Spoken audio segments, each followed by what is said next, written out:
So let me make a few sharp points as a collective answer. One, no question, the world is more nationalistic than in the past. And a lot of that nationalism is economic nationalism and cultural nationalism. Uh, Second, I would say where India is concerned, we, in a way, are a standout. We are an exception.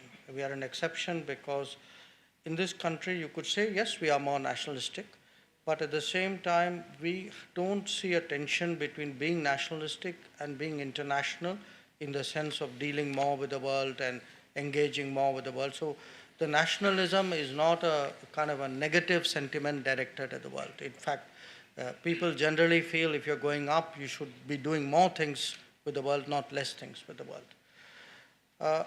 Third, in a more multipolar, your word, nationalistic, my word, world, I think we will see diplomacy take different forms where the old ways of working will now not go away, but be tempered by much more, I would say, creative, innovative, ad hoc kind of working arrangements, often centering around issues rather than across the board. So the character of international politics will probably change in many ways.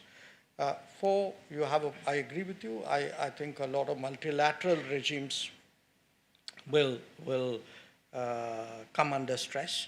How they survive will depend on how they respond to that. They will come under stress partly because of this nationalism that I spoke about. To some extent, a lot of them are also being critiqued for how well they work or don't work. So there's a kind of performance audit on multilateral regimes also going on.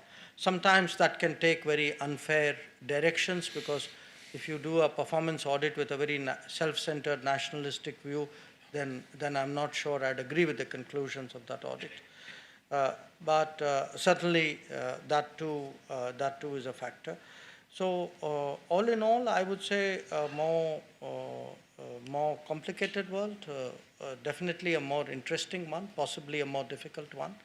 But where India is concerned, you know, you also made a reference to G2.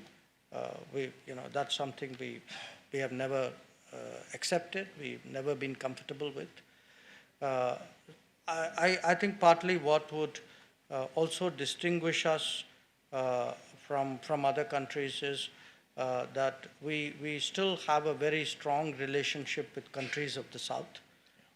And we, in many negotiations, which you would have seen as trade minister as well, we not only stand for our own interest, to a large extent we voice collective interests of the developing world, G77, for example, certainly when it comes to trade or when it comes to climate change. So I think that's also a constituency for us.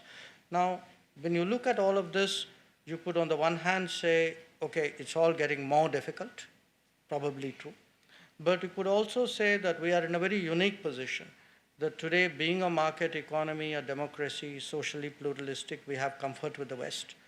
Being Asian, part of the rise of Asia, we have comfort with a lot of this rebalancing in Asian countries.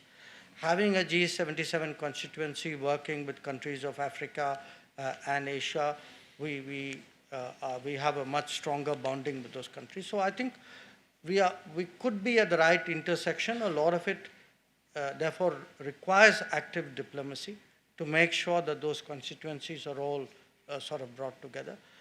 That's very much the intention of the government. So what you have seen really definitely over the last 5 years, and you saw recently at the UN, is a willingness today to go out, engage countries, visit more countries, and therefore you can see a new energy in foreign affairs.